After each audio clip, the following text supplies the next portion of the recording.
सत श्री अकाल जी। मैं फिर हाजिर हाँ तुहाडे सामने एक होर वीडियो लैके। तो अज दी वीडियो मैं मेनली कैनेडा की फाइलिंग बारे गल करनी है, स्पैशली फॉर टूरिस्ट वीज़ा। हुण माहौल इदां दा हैगा, टाइम इदां दा है कि टूरिस्ट वीज़ाज लग नहीं रहे।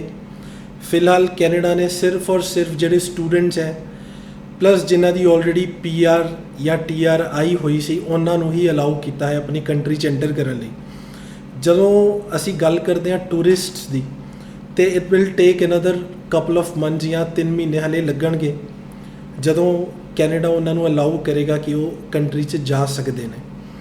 ਤੇ ਜਿਹੜਾ ਇਹ ਟਾਈਮ ਹੈ ਇਹਨੂੰ ਨਾ ਵੇਸਟ ਕਰਦੇ ਹੋਏ ਆਈ ਥਿੰਕ ਜਿਨ੍ਹਾਂ ਨੇ ਆਲਰੇਡੀ ਸੋਚਿਆ ਹੋਇਆ ਸੀ ਕਿ ਕੈਨੇਡਾ ਟੂਰਿਜ਼ਮ 'ਤੇ ਜਾਣਾ ਹੈ ਜਾਂ ਟੂਰਿਸਟ ਵੀਜ਼ਾ 10 ਈਅਰ ਜਿਹੜਾ ਮਲਟੀਪਲ ਐਂਟਰੀ ਹੁੰਦਾ ਲਵਾ ਕੇ ਜਾਣਾ ਹੈ, ਉਹਨਾਂ ਲਈ ਇਹ ਬੜਾ ਕਰੂਸ਼ੀਅਲ ਟਾਈਮ ਹੈ। क्योंकि जे तुसीं इस टाइम नूं वेस्ट कर दोगे फिर की हुंदा, बंदा हड़बड़ी च कागज़ गलत बनवांदा है, इधरों उधरों बनवांदा है, तो वो सब तो वड्डा मेन कारण हुंदा तुहाडे वीज़ा रिफ्यूज़ होण दा। कैनेडियन एम्बैसी बहुत ज़्यादा पर्टिकुलर है जदों तुहाडे कागज़ां नूं देखण दी गल आंदी है, तुहाडे फंड्स नूं देखण दी गल आंदी है, तुहाडी इनकम टैक्स रिटर्न नूं देखण दी गल आंदी है, तुहाडी इंप्लॉयमेंट स्टेटस नूं देखण दी गल आंदी है। तो जे ये चीज़ां तुहाडी पुख्ता नहीं है तो तुहानूं वीज़ा नहीं मिल सकदा।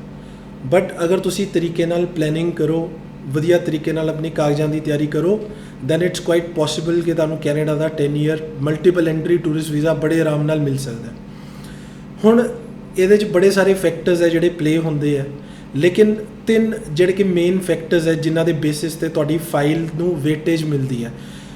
पहला है जी तुहाडी ITR, दूसरा है तुहाडे फंड्स और तीसरा है तुहाडे इंप्लॉयमेंट स्टेटस। मैं एक एक करके तुहानूं सारे समझा देना। ਜਿਹੜੀ ਤੁਹਾਡੀ ਇਨਕਮ ਟੈਕਸ ਰਿਟਰਨ ਹੈ ਪਿਛਲੇ 2 ਸਾਲ ਦੀ ਮਿਨੀਮਮ ਲੱਗੇਗੀ ਤੁਹਾਡੀ ਫਾਈਲ ਦੇ ਵਿੱਚ, ਔਰ ਜਿਹੜੀ ਤੁਹਾਡੀ ਪਿਛਲੇ 2 ਸਾਲਾਂ ਦੀ ਰਿਟਰਨ ਹੈ 6 ਤੋਂ 7 ਲੱਖ ਮਿਨੀਮਮ ਤੁਹਾਡੀ ਉਹਦੇ 'ਚ ਨੈਟ ਇਨਕਮ ਹੋਣੀ ਚਾਹੀਦੀ ਹੈ। ਤੇ ਜੇ ਇਹ ਚੀਜ਼ ਨਹੀਂ ਹੈ, ਇਸ ਤੋਂ ਘੱਟ ਹੈ, then it becomes difficult for you to get a Canadian tourist visa. Second ਚੀਜ਼ ਜਿਹੜੀ ਫੰਡਸ ਦੀ ਗੱਲ ਆ ਜਾਂਦੀ ਹੈ। ਹੁਣ ਫੰਡਸ ਤੇ ਬਹੁਤ ਸਾਰੀ ਕਨਫਿਊਜ਼ਨਸ ਹੈ। ਲੋਕ कोई कुछ कहता भी इस तरीके नाल ला दो, कोई कुछ कहता, लेकिन देखो फंड्स सिर्फ और सिर्फ तुहाडे लिक्विड चलने हैं। लिक्विड मीनस कि तुहाडे बैंक अकाउंट च होने चाहिए, तुहाडे सेविंग्स अकाउंट च होने चाहिए। जे तुसीं एक बिजनेसमैन हो तुहाडे सेविंग्स दे भी चलणगे फंड्स और करंट अकाउंट का भी तुसीं अपना नाल स्टेटमेंट लगानी है। जे तुसीं इंप्लॉई हो किसी प्राइवेट मल्टीनैशनल कंपनी दे विच या तुसीं गवर्नमेंट इंप्लॉई हो तो तुहाडा सेविंग्स अकाउंट की स्टेटमेंट चलेगी। पिछले 6 मंथ्स की तुहाडी अकाउंट की स्टेटमेंट होनी चाहिए है और तुहाडे कोल 2-3 महीने पुराना उहदे च अमाउंट होना चाहिए। मिनिमम अमाउंट जे तुसीं कल्ला अपना वीज़ा अप्लाई कर रहे हो तो it should be around 5 lakhs. जे तुसीं अपनी फैमिली नाल अप्लाई कर रहे हो, मान लो तुहाडे नाल वाइफ है प्लस तुहाडे 1 या 2 बच्चे ने, फिर 7 ਤੋਂ 8 ਲੱਖ रुपये लिक्विड कैश च होने चाहिए। FD is not liquid cash, FD is fixed deposit. Liquid cash होंदा है जो तुहाडे अकाउंट च, जो तुहाडे सेविंग्स अकाउंट च पैसा है। ऑलदो जदों तुसीं फाइल लाने हो, सेविंग्स अकाउंट लाने हो दी डिटेल नाल तुसीं अपनी FD दी कॉपीज़ भी जे कोई तुहाडे कोल पुरानियां हैगियां तो वो भी ला सकते हो। वो एक प्लस पॉइंट होंदा कि इस बंदे कोल सेविंग्स अकाउंट तो इलावा होर भी सेविंग्स है, अपने नाम ते FDs हैगियां या कोई प्रॉपर्टी हैगी है छोटी मोटी कोई भी होए, चाहे रेजिडेंशियल होए चाहे कमर्शियल होए, उहदे प्रॉपर्टी दे कागज़ तुसीं नाल इंग्लिश च ट्रांसलेट करके अपनी फाइल दे विच ला सकते हो। पहली चीज़ मैं जिवें कि पहलां तुहानूं दसी कि ITR तुहाडी 7 ਤੋਂ 8 ਲੱਖ होनी चाहिए। दूसरी चीज़ है कि तुहाडे फंड्स बैंक अकाउंट 'ਚ 6-7 ਲੱਖ मिनिमम होने चाहिए हैं लिक्विड कैश। इस तो इलावा जिहड़ी तीसरी चीज़ सब तो इंपॉर्टेंट है that is your employment status. तुहाडा जिहड़ा इंप्लॉयमेंट स्टेटस है वो किद्दां दे हुंदे मैं तुहानूं डिफाइन कर दिंदा। या तो तुसीं प्राइवेट कंपनी 'ਚ जॉब कर रहे हो, जे तुसीं प्राइवेट कंपनी जॉब कर रहे हो तुहाडी सालाना आमदन घट्टो घट्ट 7-8 ਲੱਖ रुपये होनी चाहिए है जे तुसीं चाਹੁੰਦੇ ਹੋ तुहाडा कैनेडा का वीज़ा लगे।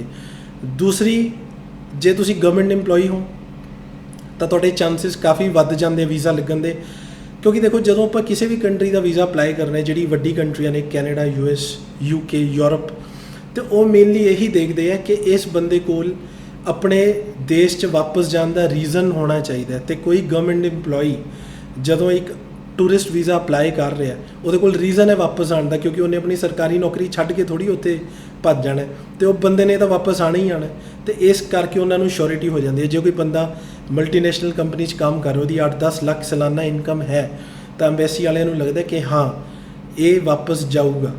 ਜਾਂ ਤੁਹਾਡਾ ਕੋਈ ਬਿਜ਼ਨਸ ਹੈ, ਤੁਸੀਂ 15-20 ਲੱਖ ਰੁਪਏ ਜਾਂ 10-12 ਲੱਖ ਰੁਪਏ ਸਾਲ ਦੇ ਕਮਾ ਰਹੇ ਹੋ, ਦੈਨ ਅਗੇਨ ਐਮਬੈਸੀ ਨੂੰ ਇੱਕ ਸ਼ੋਰਿਟੀ ਹੋ ਜਾਂਦੀ ਹੈ ਕਿ ਹਾਂ ਇਸ ਬੰਦੇ ਕੋਲ ਵਾਪਸ ਜਾਣ ਦੇ ਰੀਜ਼ਨਸ ਹੈ, ਜਾਂ ਤੁਹਾਡੇ ਕੋਲ ਕੋਈ ਪ੍ਰੋਪਰਟੀ ਹੈ, ਤੁਹਾਡੇ ਬਾਲ ਬੱਚੇ ਇੱਥੇ ਰਹਿੰਦੇ ਹੈ, ਤੁਸੀਂ ਫੈਮਿਲੀ ਨੂੰ ਲੈ ਕੇ ਨਹੀਂ ਜਾ ਰਹੇ, ਇਕੱਲੇ ਜਾ ਰਹੇ ਹੋ, ਤਾਂ ਉਹਨਾਂ ਨੂੰ ਪਤਾ ਹੈ that you have a reason to go back. ਲੇਕਿਨ ਇਹ 3 ਚੀਜ਼ਾਂ ਦੇ ਬਗੈਰ ਤੁਸੀਂ ਨਹੀਂ ਕੈਨੇਡਾ ਦਾ ਵੀਜ਼ਾ ਸ਼ੋਰਲੀ ਅਪਲਾਈ ਕਰ ਸਕਦੇ। ਹਾਂ ਤੁੱਕੇ ਨਾਲ ਇੱਕ ਅੱਧੇ ਬੰਦੇ ਨੂੰ ਮਿਲ ਗਿਆ ਠੀਕ ਹੈ, ਲੇਕਿਨ if you want to be sure of your file then 3 things. ਪਹਿਲੀ ITR 6-7 ਲੱਖ ਦੀ 7-8 ਲੱਖ ਦੀ ਹੋਣੀ ਚਾਹੀਦੀ ਹੈ, ਔਰ ਦੂਸਰਾ ਤੁਹਾਡੇ ਫੰਡ 6-7 ਲੱਖ ਹੋਣੇ ਚਾਹੀਦੇ ਹੈ। ਤੀਸਰਾ ਤੁਹਾਡਾ ਇੰਪਲੋਇਮੈਂਟ ਸਟੇਟਸ ਪੁਖਤਾ ਹੋਣਾ ਚਾਹੀਦਾ। ਜੇ ਤੁਸੀਂ ਜੌਬ ਕਰ ਰਹੇ ਹੋ ਤਾਂ ਜੌਬ ਦੇ ਸਾਰੇ ਡਾਕੂਮੈਂਟਸ ਤੁਹਾਡੇ ਕੋਲ, ਜੌਬ ਆਫਰ, ਐਕਸਪੀਰੀਅੰਸ ਲੈਟਰ, ਤੇ ਕੰਪਨੀ ਤੋਂ ਲਿਖਵਾ ਕੇ ਲੈਣਾ ਕਿ ਮੈਂ ਛੁੱਟੀਆਂ 'ਤੇ ਜਾ ਰਿਹਾ, ਇਸ ਕੰਟਰੀ ਜਾ ਰਿਹਾ, ਇੰਨੇ ਦਿਨਾਂ ਲਈ ਜਾ ਰਿਹਾ, ਤੇ ਕੰਪਨੀ ਨੂੰ ਕੋਈ ਇਤਰਾਜ਼ ਨਹੀਂ ਹੈ। ਬਾਕੀ ਹੋਰ ਵੀ ਬਹੁਤ ਛੋਟੀ ਡਿਟੇਲਸ ਹੁੰਦੀਆਂ ਜਿਹੜੀ ਕਿ ਤੁਸੀਂ ਸਾਨੂੰ ਕਦੇ ਵੀ ਫੋਨ ਕਰਕੇ ਜਾਂ ਸਾਡੇ ਆਫਿਸ ਸਾਨੂੰ ਮਿਲ ਕੇ ਪੁੱਛ ਸਕਦੇ ਹੋ। ਇਸ ਤੋਂ ਇਲਾਵਾ ਹੁਣ 2-3 ਹੋਰ ਫੈਕਟਰਸ ਆ ਜਾਂਦੇ ਆ ਜਿਹੜੇ ਕਿ ਪ੍ਰਾਇਮਰੀ ਨਹੀਂ ਹੁੰਦੇ ਲੇਕਿਨ ਸੈਕੰਡਰੀ ਹੈ, ਬਟ ਉਹ ਵੀ ਬਹੁਤ ਇੰਪੋਰਟੈਂਟ ਨੇ। ਕਈ ਲੋਕ ਇਹ ਸੋਚਦੇ ਆ ਕਿ ਮੈਂ ਸਿਰਫ ਇੱਕ ਆਪਣੀ ਟਰੈਵਲ ਹਿਸਟਰੀ ਬਣਾ ਕੇ ਕੈਨੇਡਾ ਦਾ ਵੀਜ਼ਾ ਅਪਲਾਈ ਕਰਾਂਗਾ ਤਾਂ ਮੈਨੂੰ ਮਿਲ ਜਾਏਗਾ। ਇਹ ਸੋਚ ਬਿਲਕੁਲ ਗਲਤ ਹੈ, ਕਿਉਂਕਿ ਏਜੰਟਸ ਦੇਖੋ ਤੁਹਾਨੂੰ ਇਸ ਚੀਜ਼ ਵੱਲ ਗਲਤ ਗੁੰਮਰਾਹ ਕਰਦੇ ਹੈ ਕਿ ਤੁਸੀਂ ਆਪਣਾ 2-3 ਛੋਟੀ-ਮੋਟੀ ਕੰਟਰੀਆਂ ਚਲੇ ਜਾਓ, 50,000 ਰੁਪਏ ਖਰਚ ਕੇ ਥਾਈਲੈਂਡ ਚਲੇ ਜਾਓ, ਮਲੇਸ਼ੀਆ ਚਲੇ ਜਾਓ, ਸਿੰਗਾਪੁਰ ਇੱਕ ਗੇੜਾ ਲਾਇਓ, ਉਹਦੇ ਬਾਅਦ ਤੁਹਾਡਾ ਕੈਨੇਡਾ ਦਾ US ਦਾ ਅਪਲਾਈ ਕਰ ਦਿੰਦੇ ਆ, ਤੁਹਾਡਾ ਵੀਜ਼ਾ ਮਿਲ ਜਾਏਗਾ। ਜੇ ਇੱਦਾਂ ਹੀ ਕੈਨੇਡਾ ਦਾ 10 ਈਅਰ ਮਲਟੀਪਲ ਵੀਜ਼ਾ ਮਿਲਦਾ ਹੁੰਦਾ ਤਾਂ ਅੱਜ ਦੀ ਡੇਟ 'ਚ ਪੂਰੇ ਪੰਜਾਬ ਕੋਲ ਕੈਨੇਡਾ ਦਾ ਵੀਜ਼ਾ ਹੋਣਾ ਸੀ, ਲੇਕਿਨ ਇੱਦਾਂ ਵੀਜ਼ਾ ਨਹੀਂ ਮਿਲਦਾ। ਜਿਹੜੀ ਮੈਂ ਤੁਹਾਨੂੰ ਗੱਲਾਂ ਦੱਸੀਆਂ, ਪਹਿਲੀਆਂ 3 ਕਿ ਤੁਹਾਡੇ ਕੋਲ ਤਿੰਨੋਂ ਕਾਗਜ਼ ਹੋਣੇ ਜ਼ਰੂਰੀ ਹੈ, ਤੁਹਾਡਾ ਇੰਪਲੋਇਮੈਂਟ ਸਟੇਟਸ, ਤੁਹਾਡੀ ਇਨਕਮ ਟੈਕਸ ਰਿਟਰਨ ਪਿਛਲੇ 2 ਸਾਲਾਂ ਦੀ, ਔਰ 3-4 ਮਹੀਨੇ ਪੁਰਾਣੇ ਫੰਡਸ ਤੁਹਾਡੇ ਅਕਾਊਂਟ 'ਚ ਇਨ ਦ ਸ਼ੇਪ ਆਫ ਲਿਕੁਇਡ ਕੈਸ਼, ਪੈਸਾ ਸੇਵਿੰਗਸ ਅਕਾਊਂਟ 'ਚ ਹੋਣਾ ਚਾਹੀਦਾ ਹੈ। ਜੇ 3 ਚੀਜ਼ਾਂ ਨਹੀਂ ਹੈ, ਮੰਨ ਲਓ ਕੋਈ ਇੱਦਾਂ ਦਾ ਬੰਦਾ ਹੈਗਾ ਜਿਹਦੇ ਇਨਕਮ ਟੈਕਸ ਜ਼ਿਆਦਾ ਨਹੀਂ ਹੈ, 3-4 ਲੱਖ ਹੈ, ਨਾ ਬਹੁਤ ਘੱਟ ਹੈ ਨਾ ਬਹੁਤ ਵੱਧ ਹੈ ਸਾਲ ਦੀ, ਤੇ ਉਹਦੇ ਅਕਾਊਂਟ 'ਚ ਵੀ ਜ਼ਿਆਦਾ ਪੈਸੇ ਨਹੀਂ ਹੈਗੇ, 2.5-3 ਲੱਖ ਰੁਪਇਆ ਹੈਗਾ, ਤੇ ਉਹਦੀ ਜੌਬ ਦੀ ਵੀ ਜਿਹੜੀ ਸਾਲਾਨਾ ਇਨਕਮ ਹੈ ਉਹ ਅਰਾਊਂਡ ਸਿਰਫ 3-4 ਲੱਖ ਦੇ ਕਰੀਬ ਹੀ ਹੈ। ਹੁਣ ਉਹ ਬੰਦਾ ਵੀ ਜਾ ਸਕਦਾ ਹੈ, ਲੇਕਿਨ ਉਸ ਬੰਦੇ ਨੂੰ ਕੀ ਕਰਨਾ ਪਏਗਾ, ਆਪਣੀ ਟਰੈਵਲ ਹਿਸਟਰੀ ਕ੍ਰੀਏਟ ਕਰਨੀ ਪਏਗੀ। ਉਹਨੂੰ ਪਿਛਲੇ 1 ਜਾਂ 2 ਸਾਲ 'ਚ ਐਟਲੀਸਟ 4 ਜਾਂ 5 ਕੰਟਰੀਆਂ 'ਚ ਘੁੰਮਿਆ ਹੋਣਾ ਚਾਹੀਦਾ ਹੈ, ਕਿਉਂਕਿ travel history is a secondary factor, ਲੇਕਿਨ ਇਹ ਵੀ ਇੱਕ ਮੇਨ ਫੈਕਟਰ ਹੈ। ਜੇ ਉਹ ਬੰਦਾ ਕਿਸੇ 4-5 ਕੰਟਰੀਆਂ 'ਚ ਟਰੈਵਲ ਕੀਤਾ ਹੋਇਆ ਤਾਂ ਉਹਨੂੰ ਟੂਰਿਸਟ ਵੀਜ਼ਾ ਮਿਲਣਾ ਥੋੜਾ ਈਜ਼ੀ ਹੋ ਜਾਂਦਾ ਹੈ, ਕਿਉਂਕਿ ਉਹਨਾਂ ਨੂੰ ਲੱਗਦਾ ਹੈ ਕਿ ਇਹ ਬੰਦਾ ਘੁੰਮਣ ਫਿਰਨ ਵਾਲਾ ਹੈਗਾ, ਇਸ ਬੰਦੇ ਨੂੰ ਸ਼ੌਂਕ ਹੈ, ਤੇ ਪਹਿਲਾਂ ਵੀ ਪਿਛਲੇ 2 ਸਾਲ 'ਚ 5 ਕੰਟਰੀ ਘੁੰਮਿਆ, ਤੇ ਸਾਡੀ ਕੰਟਰੀ 'ਚ ਵੀ ਇਹ ਘੁੰਮਣ ਹੀ ਆ ਰਿਹਾ ਹੈ, ਉੱਥੇ ਕੋਈ ਹੋਰ ਕੰਮ ਕਰਨ ਨਹੀਂ ਆ ਰਿਹਾ। ਤਾਂ ਐਮਬੈਸੀ ਆਫਿਸਰ ਨੂੰ ਆਪਾਂ ਬੇਸਿਕਲੀ ਇਹ ਸ਼ੋਰਿਟੀ ਦੇਣੀ ਹੈ ਕਿ ਮੈਂ ਤੁਹਾਡੀ ਕੰਟਰੀ 'ਚ ਸਿਰਫ ਘੁੰਮਣ ਫਿਰਨ ਆ ਰਿਹਾ, ਹੋਰ ਮੇਰੀ ਕੋਈ ਇੰਟੈਂਸ਼ਨ ਨਹੀਂ ਹੈ। ਜੇ ਇਸ ਚੀਜ਼ 'ਤੇ ਐਮਬੈਸੀ ਆਫਿਸਰ ਖੁਸ਼ ਹੋ ਜਾਂਦਾ ਹੈ then 101% you are going to get your Canadian 10 year multiple entry visa। ਜੇ ਆਫਿਸਰ ਨੂੰ ਕਿਤੇ ਵੀ ਸ਼ੱਕ ਹੁੰਦਾ ਕਿ ਇਹ ਬੰਦਾ ਨਹੀਂ, ਇਹ ਕੁਝ ਹੋਰ ਕਰਨਾ ਆ ਰਿਹਾ, ਤੇ ਤੁਹਾਡਾ ਵੀਜ਼ਾ ਉੱਥੇ ਹੀ ਰਿਫਿਊਜ਼ ਹੋ ਜਾਏਗਾ। ਤੇ ਜਿਹੜੇ ਭੋਲੇ ਭਾਲੇ ਲੋਕ ਫਸ ਜਾਂਦੇ ਆ ਇਹ ਸੋਚ ਕੇ ਕਿ ਮੈਂ 50,000 ਰੁਪਇਆ ਖਰਚ ਕੇ 2-3 ਛੋਟੀ ਕੰਟਰੀਆਂ ਘੁੰਮ ਲੈਣਾ, ਉਹਦੇ ਬਾਅਦ ਮੈਂ ਆਪਣਾ ਕੈਨੇਡਾ ਦਾ ਵੀਜ਼ਾ ਅਪਲਾਈ ਕਰ ਦਾਂਗਾ, ਤੇ ਮੈਂ ਤੁਹਾਨੂੰ ਇਹ ਦੱਸਣਾ ਚਾਹੁੰਦਾ ਕਿ ਵੀਜ਼ਾ ਇੱਦਾਂ ਨਹੀਂ ਲੱਗਦਾ। ਜੇ ਇੱਦਾਂ ਲੱਗਣਾ ਹੁੰਦਾ ਤਾਂ ਹਰੇਕ ਜਣੇ ਖਣੇ ਦਾ ਕੈਨੇਡਾ ਦਾ ਵੀਜ਼ਾ ਲੱਗ ਜਾਣਾ ਸੀਗਾ। ਸੋ ਇਸ ਕਰਕੇ ਛੋਟੀ ਗੱਲਾਂ ਨੇ। ਹੁਣ ਮੈਂ ਇਹ ਵੀਡੀਓ ਖਾਸ ਕਰਕੇ ਤਾਂ ਬਣਾਈ ਹੈ ਕਿ ਤੁਹਾਡੇ ਕੋਲ ਬਹੁਤ ਸਮਾਂ, 3-4 ਮਹੀਨੇ ਤੋਂ ਪਹਿਲਾਂ ਵੀਜ਼ਾਸ ਹਲੇ ਬਹੁਤ ਮੁਸ਼ਕਿਲ ਹੈ, ਓਪਨ ਨਹੀਂ ਹੋਣ ਲੱਗੇ, ਤੇ ਇਹ 3-4 ਮਹੀਨੇ ਦੇ ਟਾਈਮ ਨੂੰ ਵੇਸਟ ਨਾ ਕਰੋ। ਜੇ ਕਿਸੇ ਨੇ ਆਪਣੇ ਅਕਾਊਂਟ 'ਚ ਫੰਡਸ ਪਾਣੇ ਹੈ ਤਾਂ ਹੌਲੀ ਕਰਕੇ ਹਰ ਇੱਕ ਹਫਤੇ ਬਾਅਦ ਇੱਕ ਐਂਟਰੀ ਪਾ ਦਿਓ 15-20 ਹਜ਼ਾਰ ਦੀ, ਹਰ ਮਹੀਨੇ 50-60 ਹਜ਼ਾਰ ਕਰਕੇ ਟ੍ਰਾਂਸਫਰ ਕਰ ਦਿਓ, ਤੇ ਇਹ 3-4 ਮਹੀਨਿਆਂ 'ਚ ਇੱਕ ਆਪਣੇ ਅਕਾਊਂਟ 'ਚ 4-5 ਲੱਖ ਦਾ ਬੈਲੈਂਸ ਕ੍ਰੀਏਟ ਕਰ ਲਓ, ਤਾਂ ਕਿ ਉਹ ਇੱਕ ਜੈਨੂਇਨ ਬੈਲੈਂਸ ਲੱਗੇ। ਜੇ ਮੈਂ ਸੇਮ ਡੇ ਉਸ 'ਚ 5 ਲੱਖ ਪਾ ਕੇ ਅਗਲੇ ਦਿਨ ਸਟੇਟਮੈਂਟ ਕਢਾਣਾ, ਉਹ ਤੁਹਾਡਾ ਜੈਨੂਇਨ ਬੈਲੈਂਸ ਨਹੀਂ ਲੱਗਦਾ।